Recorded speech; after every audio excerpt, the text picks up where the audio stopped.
Welcome back. Well, we've seen the images of protesters in Ferguson burning down businesses and flipping cop cars, but a new opinion piece in Time magazine defends it.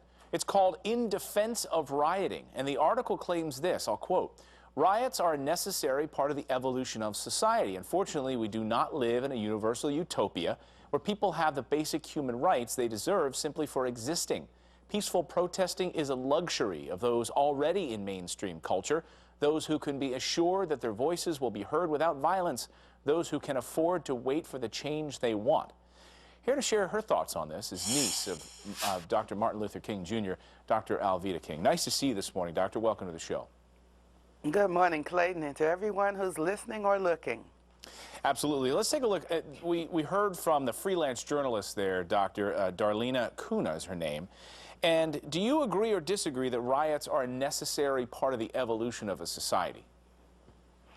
Well, I believe as I read the article, I believe that rioting is actually an unnecessary evil, even as the alleged comparison to the Tea Party, for example. Of course, tea was dumped into the harbor, but no lives were harmed, no stores were bombed or burned or firebombed.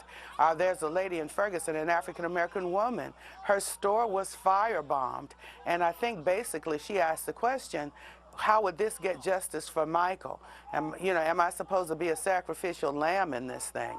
And so during my lifetime and during the times that I marched and went to jail, or my father, A.D. King, or my uncle Martin, we were asking people not to riot, but to use our words and to use peaceful protest. That's not a luxury, because my house was firebombed. Daddy and Mama's house was firebombed. Martin Luther King Jr.'s, my uncle ML's house was firebombed.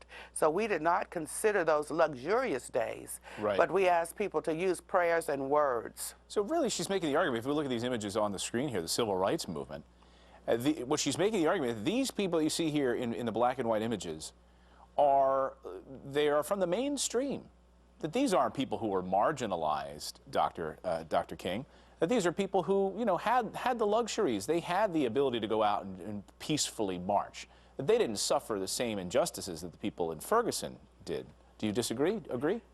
Well, I would even say in the 1950s and 60s, there was an imbalance of luxury even in those days, and we were people who were oppressed, firebombed, called names, and all of that, but our response was never violence. There were rioters, of course, and many times, as in the case of Ferguson, I've been there 2 or 3 times now, and as I was there, you could tell that most of the rioters were not even citizens of Ferguson. Right. Now, maybe some feel safe in Ferguson, some do not.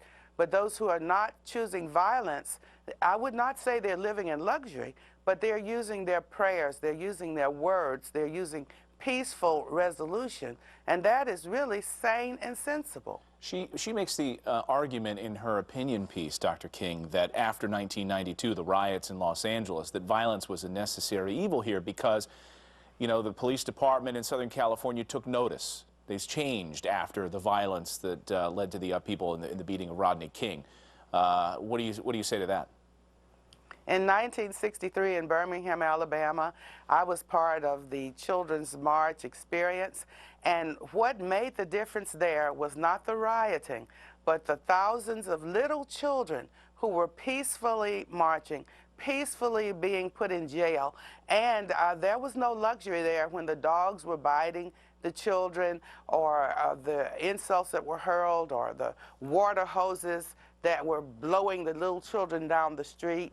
I remember my mother and daddy had a discussion, and my dad says, "No, Alveda's going.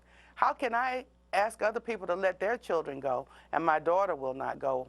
We were trained not to be violent and not to riot. Well said. Dr. Alveda King, great to see you this morning on this Sunday. We appreciate it. Thank you.